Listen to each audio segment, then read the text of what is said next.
Santapan Harian Minggu 16 Januari 2022.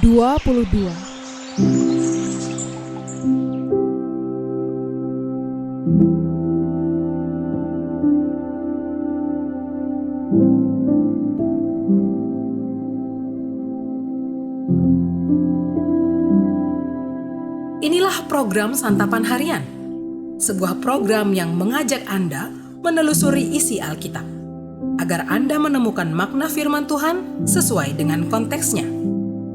Santapan Harian tertuju bagi Anda yang ingin memiliki kehidupan rohani yang segar, kuat, dan sigap.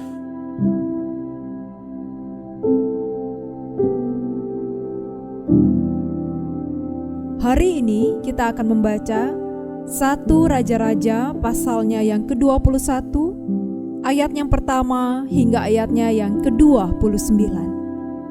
Namun kita akan membacanya di ayat yang ke-17 hingga ayatnya yang ke-29.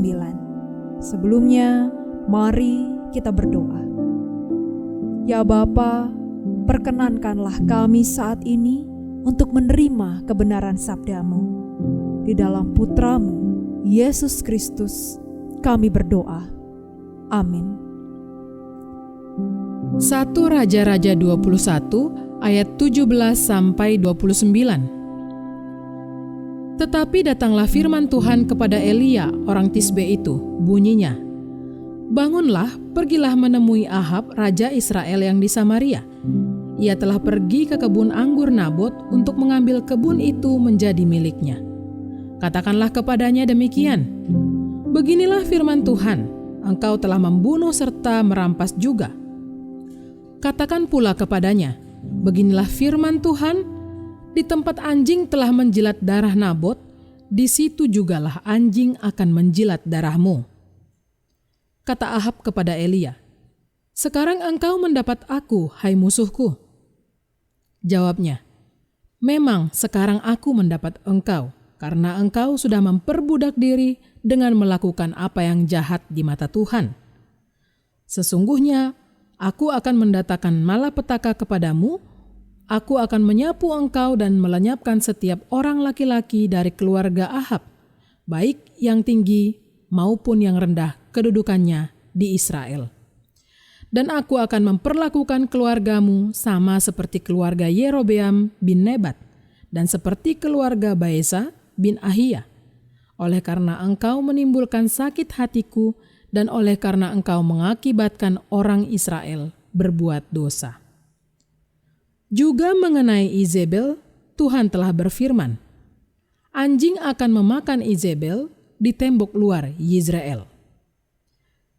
Siapa dari keluarga Ahab yang mati di kota akan dimakan anjing, dan yang mati di padang akan dimakan burung di udara. Sesungguhnya tidak pernah ada orang seperti Ahab yang memperbudak diri dengan melakukan apa yang jahat di mata Tuhan, karena ia telah dibujuk oleh Izebel istrinya. Bahkan ia telah berlaku sangat keji dengan mengikuti berhala-berhala, tepat seperti yang dilakukan oleh orang Amori yang telah dihalau Tuhan dari depan orang Israel. Segera sesudah Ahab mendengar perkataan itu, ia mengoyakkan pakaiannya, mengenakan kain kabung pada tubuhnya dan berpuasa. Bahkan ia tidur dengan memakai kain kabung dan berjalan dengan langkah lamban. Lalu datanglah firman Tuhan kepada Elia, orang Tisbe itu. "Sudahkah kau lihat bahwa Ahab merendahkan diri di hadapanku? Oleh karena ia telah merendahkan diri di hadapanku, maka aku tidak akan mendatangkan malapetaka dalam zamannya. Barulah dalam zaman anaknya, aku akan mendatangkan malapetaka atas keluarganya."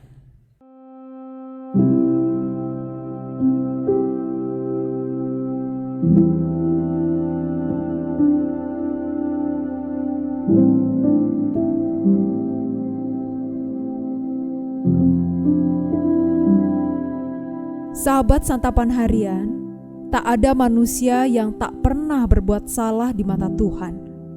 Kita lahir dengan natur dosa yang melekat. Bahkan setelah kita hidup di dalam Kristus, kita masih sering berbuat dosa dan kondisi itu menjauhkan kita dari Allah. Akibatnya, seringkali kita merasa terlalu kotor untuk dapat diterima oleh Allah. Dalam sejarah Israel, Ahab merupakan salah satu raja yang jahat di mata Tuhan. Ia sering mengambil keputusan tidak tepat ketika hatinya berada dalam suasana campur aduk. Salah satunya, ia mengambil kebun anggur Nabot dengan cara yang keji dalam kesepakatannya bersama dengan Isabel istrinya. Nabot dibunuh dalam pemufakatan keji dengan fitnah yang dilontarkan kepadanya. Ahab merespon dengan mendatangi kebun anggur Nabot setelah kabar kematian Nabot disampaikan kepadanya. Tak ada penyesalan atau dosa yang dilakukannya, sehingga Tuhan menyatakan penghukuman kepadanya melalui Elia. Alkitab mencatat bahwa tidak pernah ada orang seperti Ahab yang memperbudak dirinya sedemikian rupa. Ia juga melakukan tindakan keji lainnya di mata Tuhan, yakni menyembah berhala. Ahab memberikan respon yang tepat ketika ia mendapat teguran dari Nabi Elia. Ia merendahkan diri di hadapan Tuhan dengan mengoyakkan pakaiannya, mengenakan kain kabung, dan berpuasa. Tuhan pun menunjukkan belas kasihannya kepada Ahab. Dalam hidup yang kita jalani, seberapa burukkah tindakan jahat yang pernah kita lakukan di hadapan Tuhan? Ahab yang begitu jahat tetap memperoleh belas kasihan Tuhan. Melalui nabi-nabinya, Tuhan terus memperlihatkan dirinya kepada Ahab. Tidak ada kata terlambat bagi kita untuk merendahkan diri di hadapan Tuhan. Berpalinglah dari dosa-dosa kita dan kembalilah kepada Tuhan. Mintalah pengampunan daripadanya. Dia tak pernah menolak anak-anaknya yang berbalik dengan sepenuh hati kepadanya.